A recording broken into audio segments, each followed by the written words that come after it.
জাতীয় নির্বাচনের দিকে গণভোটের জন্য কেউ যাবে না, কেউ তাকাবে না। একটা মানুষও গণভোটের জন্য বলতে যাবে না। অনেকেই বলে আমি দেশপ্রেমিক। আমার মনে হয় না দেশপ্রেমিক হওয়া অত সোজা না। এই যে গণভোটটা যে ওদিন করবেন, কিসের উপরে করবেন? দেশের মানুষ জানে, যিনি ভোট দেবেন তিনি জানে যে এই বিষয়ের উপরে গণভোট? কেউ জানে না, কেউ জানে না। আবার 4টা বিষয় দেওয়া হয়েছে এই গণভোটে। সেটা 4টা প্রশ্নেরই একবারে হ্যাঁ না না। 4টা প্রশ্নে 2টা প্রশ্নে যদি অমত থাকে, সে কি 2টা প্রশ্নে অমত করতে পারবে? 2টা প্রশ্নে মত দিতে পারবে? নানান ত্রুটি আছে। আমি মুখ পোড়া লোক, আমি আল্লাহ রসুল ছাড়া কাউকে ভয় করি না। আমার কোনো জ্ঞান নাই, বুদ্ধি নাই, আমাকে কেউ সাহায্যও করে নাই। আল্লাহ করেছেন, রসুল করেছেন, আর সাধারণ মানুষ আমার পাশে দাঁড়িয়েছেন।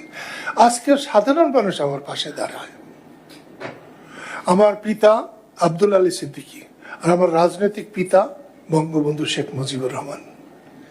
বঙ্গবন্ধুকে পেয়ে আমি এই নাদান মানুষটা দেশকে ভালোবাসতে শিখেছিলাম।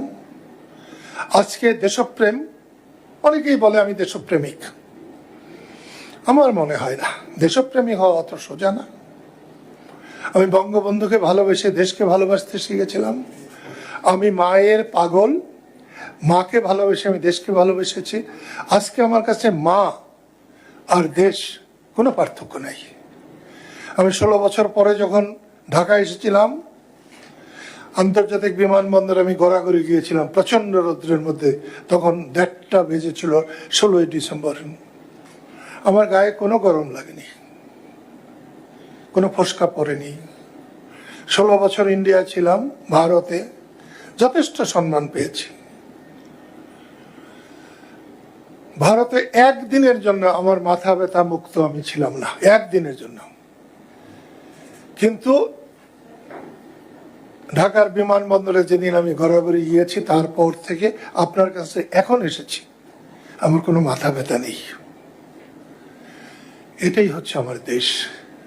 আমি দেশকে ওইভাবে ভালোবাসি। আজকে যে জিনিসটা হচ্ছে, গণভোট আপনারা করবেন। গণভোটে যদি 5% ভোটও না পড়ে, কারণ জাতীয় নির্বাচনের দিকে গণভোটের জন্য কেউ যাবে না, কেউ তাকাবে না। একটা মানুষও গণভোটের জন্য বলতে যাবে না।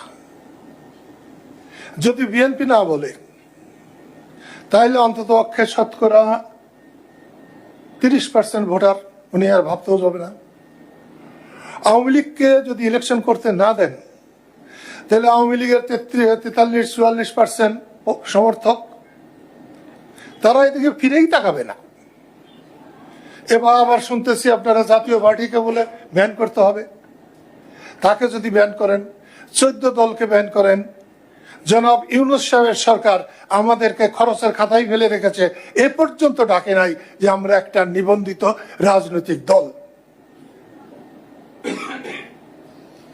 আওয়ামী লীগের নিবন্ধন আমাদের পরে, আমার নিবন্ধন কিন্তু 4 নম্বরে।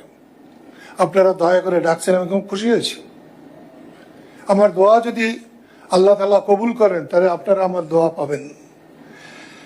আমি বাংলাদেশের একটা মানুষকেও শত্রু বলে মনে করি না।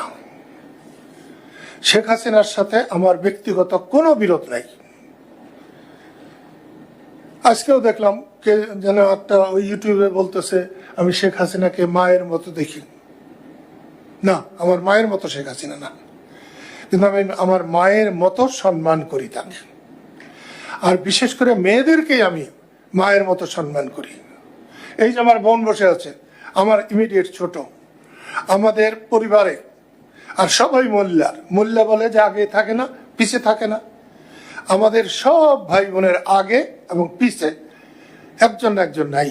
ও একমাত্র সৌভাগ্যবতী যে সেই ছোটকাল থেকে আমাদের সঙ্গে সবসময় লেগে আছে। আইয়ুব বিরোধী আন্দোলনে ছিল, ইয়াহিয়া বিরোধী আন্দোলনে ছিল, মুক্তিযুদ্ধে ছিল, আজকেও আছে।